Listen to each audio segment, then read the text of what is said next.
खानी ठुमका तनी मार के देखा, अंग्रेजी छोड़ा भोजपुरी में झाड़ के देखा।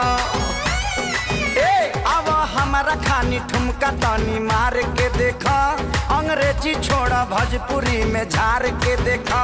तोहरा लागत होई भोले ना छिछोरा होई। तू लंदन के लड़की हो, तो हम छपरा के छोरा हई।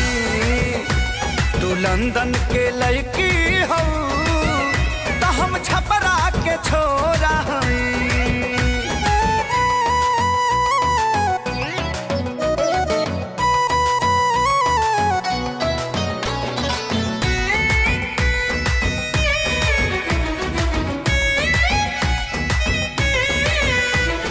मस्ती में रहीले, बात सीधा कहिले, सब पे लुटाइले प्यार हो। तू लोभा जैबू, एक बेर जे आ जैबू, ए बबुनी हमारा बिहार हो।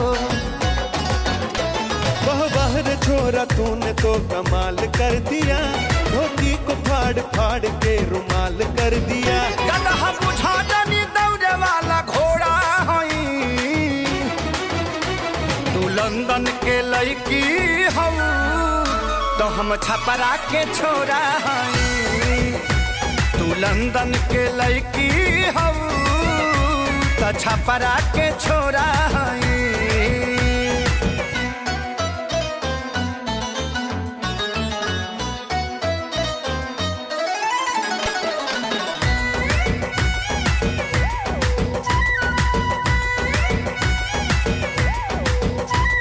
ओरिजिनल खेसरिया हमारे नाव, रसूलपुर चोटी हमारे गाँव। अच्छा न्यूज में आता है, लोग बताता है, अपने जिला जवार के कन्हैया हो तुम। ट्रेंडिंग में रहते हो, बाढ़ जैसे बहते हो, बहुत कमारियों के सैया हो तुम। हम सुई में समय वाला डोरा हई। तू लंदन के लड़की हो, तो हम छपरा के छोरा हई। तू लंदन के लड़की हो, तो छपरा के